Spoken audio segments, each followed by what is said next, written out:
Hello to all our listeners. Welcome back to Real Talk About Marketing. We're super excited today to have our guest, Ted Dixon, Vice President of Accounts, Partner Accounts, I should say. Ted, why don't we just jump right in and give our listeners a little bit about your background and what brought you here to Acxiom? Well, I'm thrilled to be here. I've been at Acxiom for 13 years. I've been back at Acxiom for 10. Prior to that, I was at eBay and a couple of different startups that failed to launch. Prior to that, in the early 2000s, I was a partner manager here at Acxiom, and I owned, for InfoBase, the EAP products or the email enhancement products.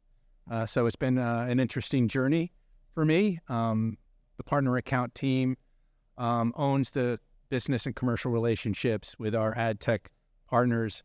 I also am responsible for leading the Data Guru team. Michelle Reynolds is the people leader of the Data Gurus who provide data consulting for agency buyers and our managed service partners. So when you say partners for Acxiom, give us a little bit of a sense of the scope of that. What types of partners do you really focus on? Just kind of lay the ground for us. It's the usual suspects in ad tech, so to speak. We run the gamut from buy side to sell side, and everybody in the middle in the Lumascape who has an interest in consumer data, third party data for data activation and analytics. We work with everyone from the trade desk, one of the largest programmatic or the largest programmatic open internet trading platforms, DSPs. We work with walled gardens. We work with streaming audio. We work with connected TV. We work in advanced TV, addressable TV. Our data is available in marketplaces. We work on the supply side as well, or the sell side, so to speak, with SSPs. So we work with just about anybody who has an interest in using third-party data on behalf of buyers, clients, advertisers, agencies acting on their behalf in order to activate audiences. And measuring success in terms of delivering, if you will, delivering results against measured outcomes, whether it's up funnel, brand awareness, engagement middle of the funnel, or transactions at the bottom of the funnel. And our team works very closely with our ad tech partners in order to make sure that we're delighting our clients. Great. I think it might have been easier if I said, who do you not work with? Yeah, we do. We have about 150 partners overall that we work with, and it's a great portfolio of folks. And we work with a number of marketplace partners as well, like LiveRamp and TransUnion and others, in order to make our data available. So Ted, there's been a whole lot of change in the industry, especially over the past 5 years. And, I hate to say it, listeners, but we have to talk about third-party cookies again. Yeah. Again, because it is very relevant to this conversation. Ted, how has that affected things that you do in your role in the company, especially as it relates to media buying and just the ID space, right? How do you get access to that data to address audiences? In some ways, it's been a distraction. Our consumer data is built off of offline data, right? So finding a way in which to make that data available to buyers on different IDs in different spaces. We work through a number of different third parties as well as directly with certain platforms in order to do that, right? So, from my perspective, I saw third-party cookies begin to decline more than a year ago, right? And it wasn't, it wasn't a surprise that Google decided to kick the can down the road, so to speak. But I think we'd already begun to move on from third-party cookies in terms of what agency buyers were looking for, in terms of how to activate, what our clients were, how our clients were handling the situation, whether it was on proprietary IDs or direct matches that we've established through our direct connectors in order to make our consumer audiences available. Cookies and maids and whatnot that are still available to be traded on are great. There's still a significant reach in all channels of digital media. As far as I'm concerned, we provide the best consumer data, manufactured using a methodology of bringing together multiple data sources and then finding the best possible way to distribute those audiences for the buyer to the platform they want, depending on the ID space that works best for everyone. You mentioned there, like the agency buyers. Yeah. Go into that a little bit for us. Like, Who do you work with at the agencies? What are they looking for? How do we service that? Yeah, so that's a good question. So being part of IPG, we are working with many of the IPG agencies and their brands on behalf of their clients. And at the end of the day, the goal is to make sure that you're building the best audience and making the best recommendation for that particular buyer and connecting it where that buyer wants to buy it and activate that media. So, as I had mentioned, we have a team of folks here of data consultants called the Data Gurus who work very closely with our agency partnership team, whether it's IPG agencies, Kinesso as an example, or with non-IPG agencies that are looking to reach certain audiences. And it's very consultative. It can be strategic from a data planning perspective, but also very tactical in terms of execution. And we want to make sure that we've got the best segments, if you will, audiences available based on what those buyers' needs are. So it's a little give and get, so to speak. And, as with anything in what I think of in terms at the end of the day as performance marketing is that you got to test, you have to learn, you need to iterate, and you need to continue to refine those audiences. So Ted, with that said, what are some of the maybe key performance indicators on how you're getting it right? Yeah. But what are things that marketers are kind of judging, data acquisition upon to say, are these audiences accurate? Are they scaled? What are some things that you're seeing them look at as far as performance goes? Yeah, I think the first thing is what does the marketer consider success to be? Yeah. And making sure that you interrogate that and understand that, right? Because the audience that you may build, especially if it's modeled, your mileage may vary based on what that is, how deep you want to go into the model, whether you want to target the most likely people, which might not be the most desirous folks based on what their goals are, right? So understanding that, right? How are you going to measure this? Is this going to be a brand awareness campaign, right? Where it's really being able to fulfill, if you will, your media budget, targeting these audiences within a specific period of time? Is there going to be any type of post-campaign measurement? If so, how is that going to be measured? Are the results going to be shared? Is it about engagement, right? Is it about, is it about views and clicks? Is it about visiting a particular destination? Is it more transaction? Is it driven more by transactions in which people need to do something? And then evaluating what those folks look like who actually take that action, and then working with the clients in order to for all intents and purposes, find more folks like that, which can lead to building a model, which can lead to perhaps finding other third-party data, because third-party data allows you to expand your reach, continue to test and iterate in order to get it better. I want to take a moment to maybe kind of pivot. Yeah. Have two kind of topics I'd like to get to, and we can kind of pick which one we go first. One is obviously it's summertime.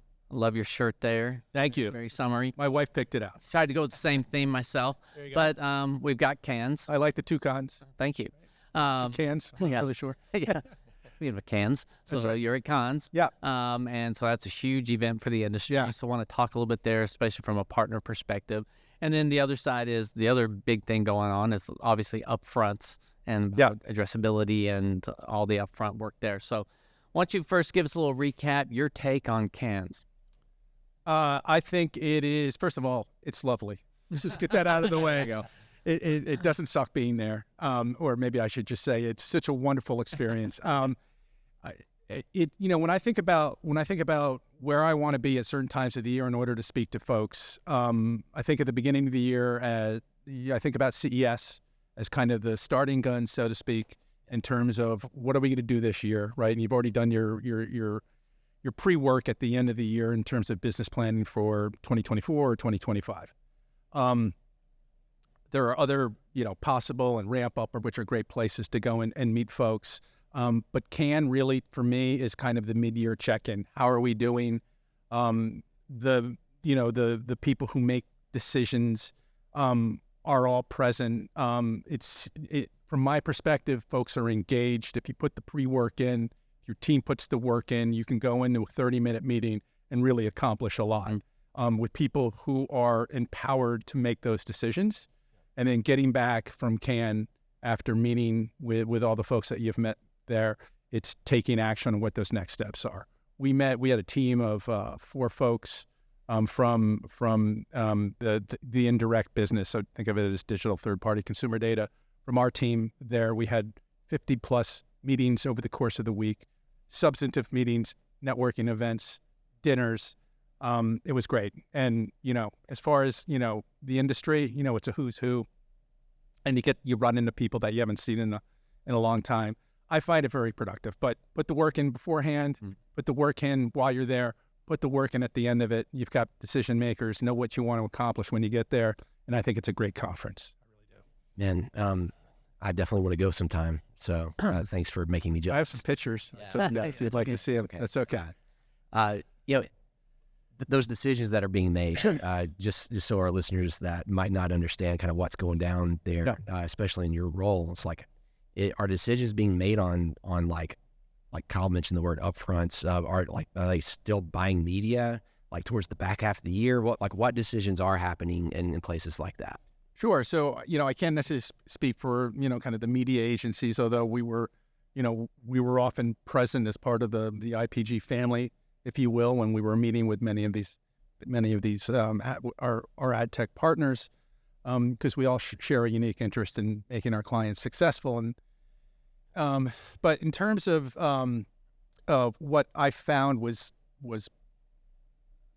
what I found in terms of my goals or objectives there, and what they were looking for was ways in which we can further work towards packaging or making our data available on ad tech platforms for buyers, right? So in many cases, ad tech companies are going to marketplaces and servicing themselves for audiences that they want to activate, right? So, okay, great. Is that the best model to make sure that, the data is there and available? Is it always on, right? My father ran a rack chopper job, auto parts, right, where he put his auto parts in all the service stations on consignment. Then it was paid for, right? Saved a lot of time. There was an incredible efficiency there for the services companies that were working on these automobiles. It's the same idea that if our data is present, right, and I can get you over to the hump is why our data should be available and how our data will be activated on behalf of certain agency buyers and or clients, right? It benefits everyone from an efficiencies perspective. We spend a lot of time talking about supply path optimization, in particular data supply path optimization here at Acxiom with our ad tech partners. And at Cannes, we're able to continue those conversations because efficiency matters, turnaround time matters, pricing matters, right? Making sure that the data, if you think of Acxiom data in a store shelf and a DMP, everything is at the right price. Everything is labeled the same. So can it be easily found? These are the types of things that efficiencies lead to in the law of large numbers in terms of how you're working with many of these large ad tech companies. My law of large numbers is that scaling my business is about getting the best use of the data for the buyer and for that particular ad platform, right, in order to perform for the client, right? So there was a great deal of conversation about talking about supply path optimization, finding efficiencies, making sure the right audiences were there.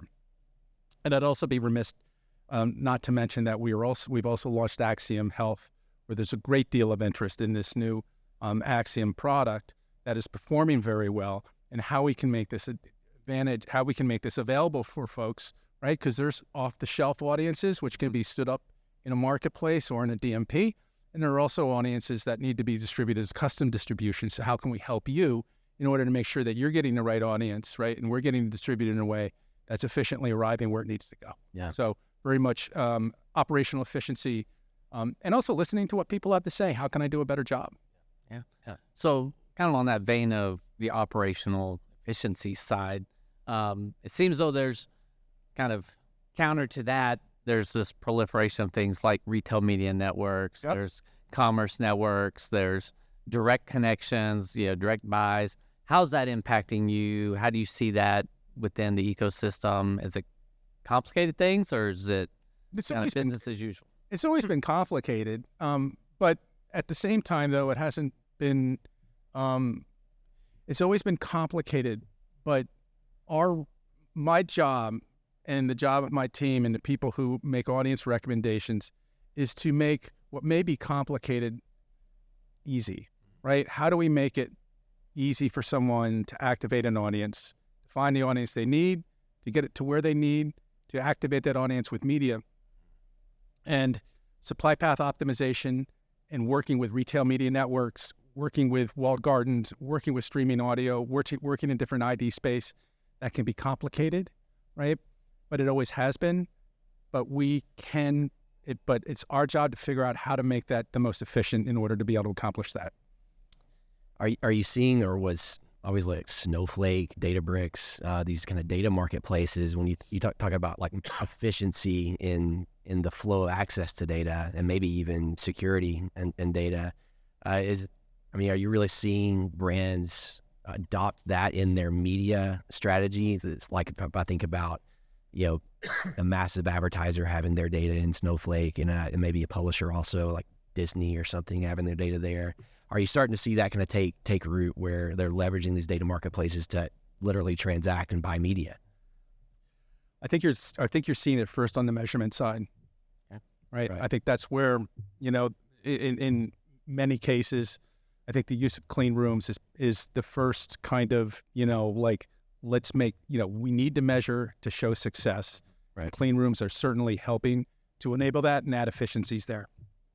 Activation, it ain't there yet, but it's getting there, right? At least for third party, right? For first party or second party matching, we're well along our way. It's just another way or another path, if you will, that you can send an audience for optimization or, in the journey, so to speak, in order for it to arrive at a destination for that audience to be activated, and then that exposure data, right, to be returned to a third party or, wherever it needs to go in order for it to be measured for success. And it all needs just to happen quickly and efficiently. And as I said, it might be complex, but we need to make it simple for the, for the buyers, for the people who are paying in order for it to work.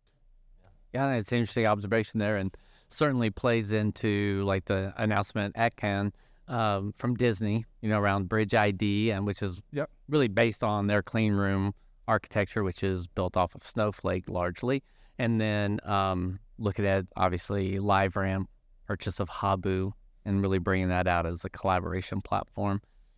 That sense of the use cases that are really starting to take traction is those collaboration moments around audiences and then getting those signals back where both parties feel both from a privacy perspective, sense of ownership and requirement to keep it segmented out, but also just from a competitive standpoint, of how to protect that but still share. Yeah. So we mentioned direct connectors. Yeah. And us leveraging like literally person-based data now to kind of crosswalk with all these platforms that you mentioned earlier, and those partnerships. You guys are out there finding new partners to like basically crosswalk our entire graph, right, with them to start building some of those pipes. Do you see brands starting to really look to adopt things like a direct connector over a traditional onboarding service or a cookie pool? Are we in testing phase? Where are we in that life cycle of brands really starting to go direct? I want to offer brands optionality. Yeah. Right. Like, I don't think they're mutually exclusive. If you have an audience and you want to deliver that to the Lumascape, right, to a number of different destinations, if it's an upper funnel play, reach is what you're looking for, an onboarder like LiveRamp just might be the right choice for you. And that's not to say that LiveRamp with Ramp ID doesn't have other ways in which they can deliver their data to a downstream platform, perhaps with greater efficacy, right? Depending on, what is needed to support the business case at hand, right?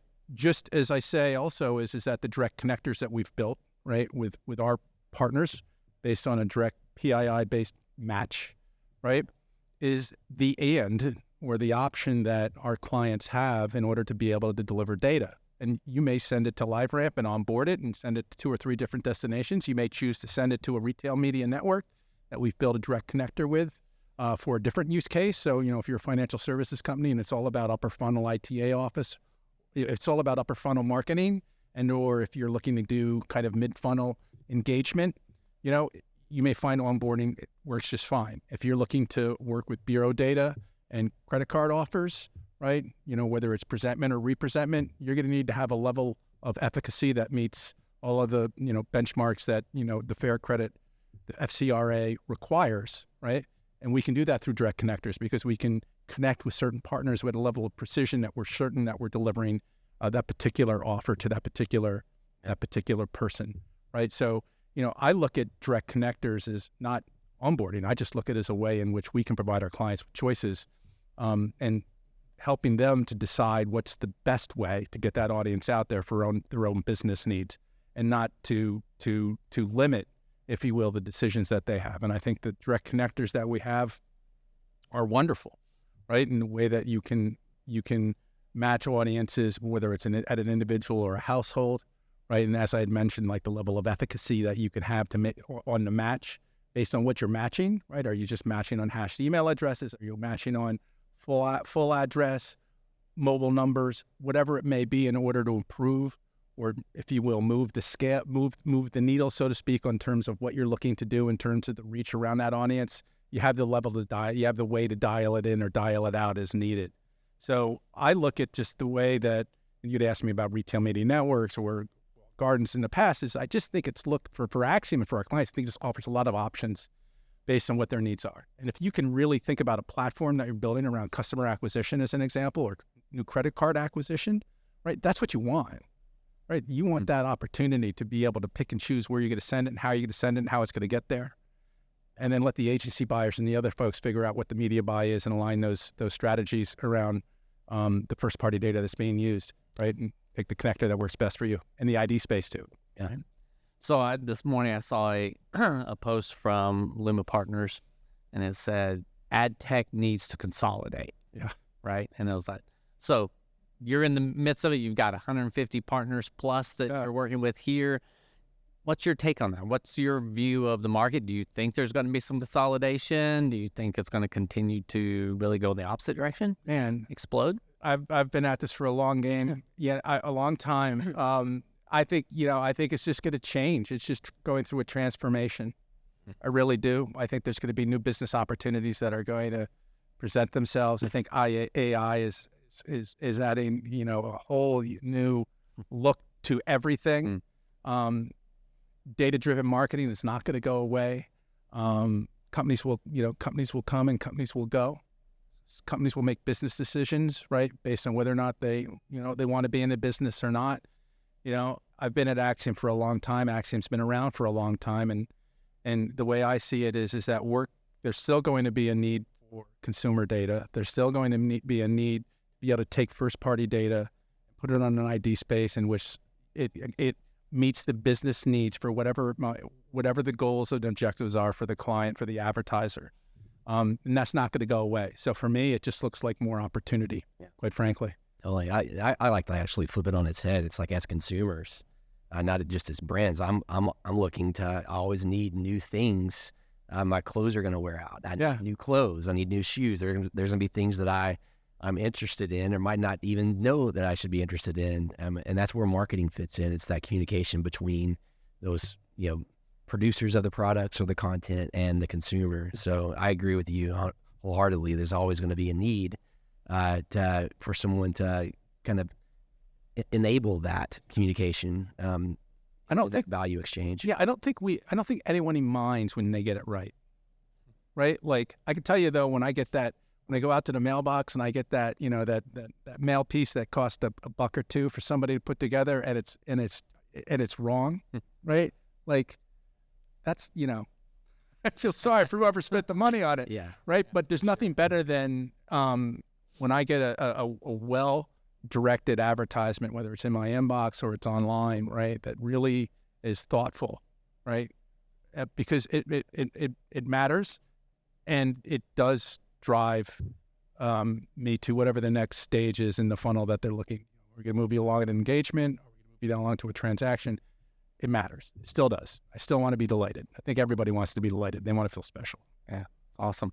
So you just dropped a little nugget there a minute ago. Just kind of blew by it, but AI. Yeah. You said it's changing everything. Talk to us about from your perspective in your area of expertise. How do you see it transforming?